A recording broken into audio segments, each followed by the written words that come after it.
The Industrial Revolution was a pretty dark time. I mean, yeah, sure, there were a lot of advancements during this time, but at what cost?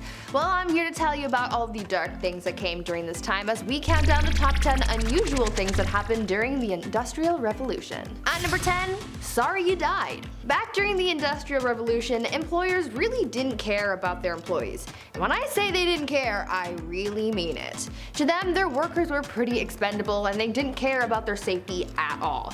In fact, workers dying on the job was actually incredibly common.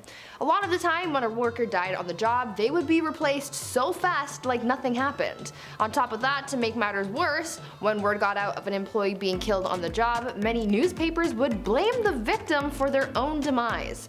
Realistically, it's not their fault that they got hurt because their employers just didn't care about the well-being of their staff. To them, safety measures were just too expensive to care about, and making money mattered more to them than keeping their employees alive, so when one was out, another one was ready to come in and take their place. I can't say I would ever want to work for an establishment that was already thinking about the people they could bring in to replace me if I got hurt on the job.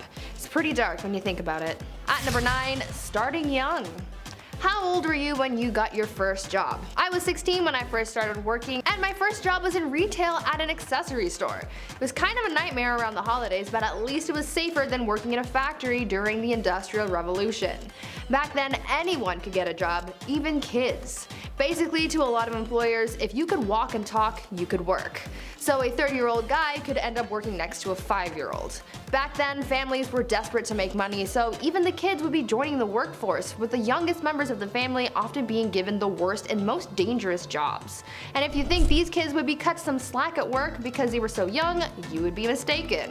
Everyone had to pull their own weight, even little 5-year-old Timmy. These kids were often forced to work 10 to 14-hour days, all whilst breathing in toxic fumes in factories and crawling into tight, dangerous spaces in coal mines. To make matters even worse for these kids, because they were working so much, they weren't able to go to school, and so when they grew up, the only jobs they would be qualified to do would be the same ones that they had been doing since childhood.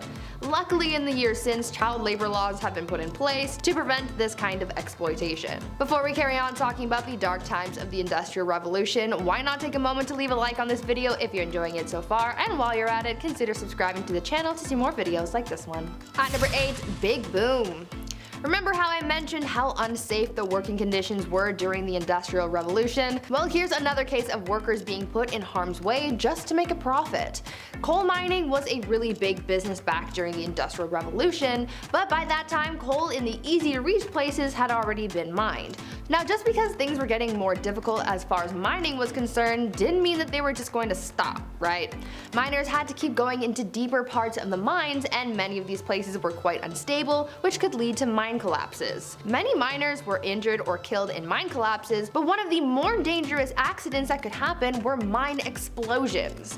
You see, as miners went into new parts of the tunnels, they could come across gas pockets. On top of that, miners back then used candles to light their way in mines, and as you can imagine, flammable gas pockets plus candle equal kaboom.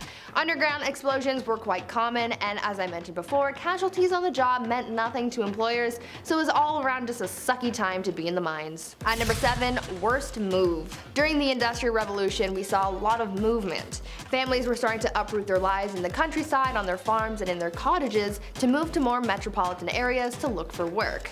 Many working families relocated in hopes of finding higher paying jobs, since these new machines were starting to put them out of work. For many, it sounded hopeful moving to the big city to find work and a high paying job, but in reality, life sucked. When these people moved, they learned that things weren't as great as they thought, and their wages sucked, and their workload was intense, not to mention incredibly dangerous. But once they got to the hustle and bustle, they couldn't leave and go back to their simpler lives. They were just in too deep. At number 6, Big Boom Part 2. Now, I talked about the mine explosions that were pretty common during the Industrial Revolution, but there were other workplace-related explosions as well. One of the other common explosions that affected workers quite often were boiler explosions. Because the factories that boosted the Industrial Revolution were powered by steam, boilers became a lethal side effect of this business boom. During the late 19th century, boiler explosions happened at an average of 1 explosion every 4 days. When these things would explode, not only would the boiler become airborne, but it would also blow coals from the boiler's fire pit everywhere and cause fires. Debris would also be an issue, as many workers would be pinned underneath it, and many were unable to escape the fires. Now imagine something like this happening every 4 days or so. You would go to work not knowing if you would make it home in one piece, and that is just terrifying. At number 5, epidemic. With so many people flocking to the big city, sanitation became a big issue, and this is what caused the New York cholera epidemic in the summer of 1832. The illness had originated in Europe because of their meager rations and unsafe water, but when people started leaving Europe, heading to the US during the Industrial Revolution, the illness came with them and it spread like wildfire. It came to the point where things were getting so bad and so many people were dying from the illness that many families in New York just packed up and left. People just didn't want to take their chances with the sickness, and so many of them headed down the Hudson to small villages. By the end of that summer, so many people had left New York that the population dropped by nearly 50%, as 100,000 of the 250,000 people in the area had moved away. At number 4, Erie Canal. Because the production of goods skyrocketed during the Industrial Revolution, people started having trouble figuring out how to move it. See, the people in the local area couldn't afford to buy whatever was being produced because they were all making crappy wages, and so they had to ship the goods to other places where people could afford to buy them. This ended up posing a bit of a problem because they didn't know how to get this merchandise from point A to point B. This is what prompted the idea to build the Erie Canal, making it possible to ship things from the Hudson River to Lake Erie. This massive job took 8 years and 50,000 workers to complete, and it wasn't an easy task, but then again, nothing back then was an easy task, and danger, injury, and your possible demise was just part of the job. Out of the 50,000 workers it took to build the canal, 10,000 workers died. That's about 1 in 50 people. It was a pretty dangerous job, to say the least. At number 3, sucks to suck.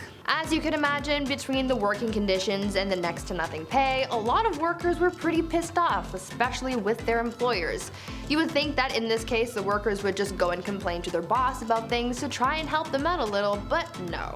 They couldn't, because it was illegal to demand better conditions. Pretty absurd, right? The Combinations Act of 1799 and 1800 were created as a means of stopping workers from demanding to be treated better. The acts made it illegal for workers to, quote, form societies or clubs for the purpose of political reform, or more specifically, trade unions which dared to request a rise in wages that was at least equal to the rise of the cost of living, end quote. This was an attempt from the British aristocracy to keep power away from the lower class citizens because they were afraid that they would rise up against them, which honestly they should have. Britain was, at this time, going through something of a rough patch, having just lost the American colonies and being at war with France at the time, so they wanted to be able to keep at least one thing in check. Luckily for the working class though, the Combinations Act only lasted until 1824, after the government acknowledged the level of irritation and distrust between employers and their employees. At number 2, on strike. On the other side of the Atlantic, in the US, working conditions were pretty bad over there as well, and in 1877 in West Virginia, a bunch of railroad workers said enough is enough and staged a strike, demanding better working conditions and increased wages. As you would imagine, this didn't exactly go over well, and local officials appealed to the government to intervene in what they called an insurrection. Troops were then dispatched and a clash began, which resulted in 26 people losing their lives. This then escalated into a full-blown riot, with people setting fire to railroads and buildings in retaliation. By the end of this 2-week strike, 100 people had died, and the railroad industry made employees sign contracts banning unionization. And finally, at number 1, Luddites. As with any new advancement in society, there are always people who oppose this new thing that everyone is talking about. Some kind of new technology or other adaptation making significant changes in people's lives. These people are often called Luddites, and though some people still use this term these days, it actually has its origins in the Industrial Revolution. Back then, the Luddites were people who opposed this new technology and the invention of large machinery. They were so upset about these new machines that they decided to go out and just destroy them all. They blamed the machines for putting them out of work, and so they decided to put the machines out of service. It became such a huge problem that the British government created a law making the destruction of industrial machinery a criminal offense.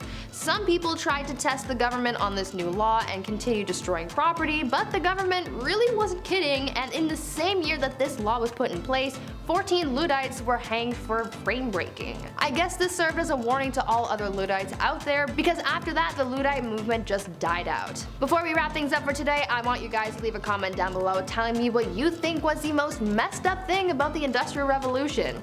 We talked about a lot of the dark stuff, so let me know your thoughts about it down in the comments. Anyways, that's it for me. I've been your host, Bree Room, and until next time, stay safe, make good choices, and stay sweet, bumblebees.